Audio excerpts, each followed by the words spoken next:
There has been a lot of coverage in recent weeks on the work done by a grand jury within the legal system. Consider the federal indictments against former President Donald Trump and others connected with the efforts to stop certification of the 2020 election.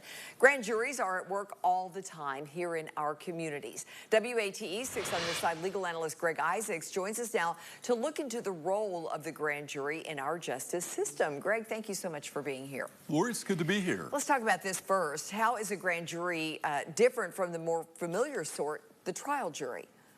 Well, every state except one, that's Connecticut, has a grand jury. And in Tennessee, they are 13 citizens that meet in secret. And when I say secret, I mean in secret. They are tasked with determining if there is probable cause that a criminal offense has been committed. And if they find so, they issue a true bill. If they do not find probable cause, and it takes 12, they issue a no true bill. That's pretty rare too, yes? Pretty rare. The old adage, a prosecutor could indict a ham sandwich in front of a grand jury. Heard that before. It turns out to be true. Statistics show in Tennessee, only 2% of the cases presented to a grand jury are no true bill. In Chattanooga, even less. It's 1% in a recent survey. That's incredible. Okay, so let's back up a little bit. They say that, hey, this case needs to continue. Let's talk about what an indictment is, what it means. Right. Well, typically a case will start out with an arrest warrant, and then you're in Sessions Court in Tennessee.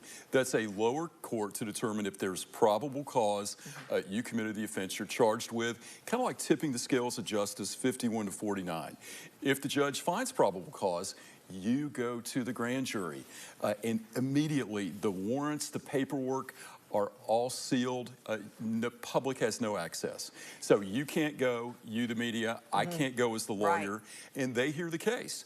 After the grand jury returns a true bill, 98% of the time, the case goes to criminal court. So you got Sessions Court, the grand jury, and criminal court, and it starts all over again.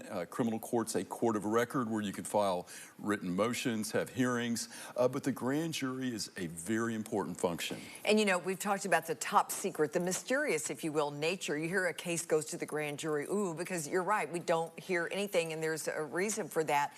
Is any of the what is discussed ever made public? In certain circumstances, for example, if you have prior testimony of a witness that could be discoverable in criminal court, California, being California, is the only state that after a true bill is returned, the grand jury reports are a public record. But it's also a very important tool for prosecutors in complex cases. They convene grand juries to look at things. Look at the Trump case. Everybody speculates, what's the grand jury doing? Will it return an indictment? The Atlanta case, but no one knows except that grand jury. And if the prosecution goes directly to the grand jury instead of an indictment, it's called a presentment. But a very important tool. But if you're a ham sandwich walk, watch where you're going, because you will be indicted by the grand jury. You could be in trouble. Thank you, Greg. And if you have a legal question, send it to AskIsaacs@WATE.com. Remember, we talk with Greg every Wednesday at 5:30 here on WATE 6 on your side. Also, around 2 o'clock in the afternoon on our website, WATE.com. We're going live.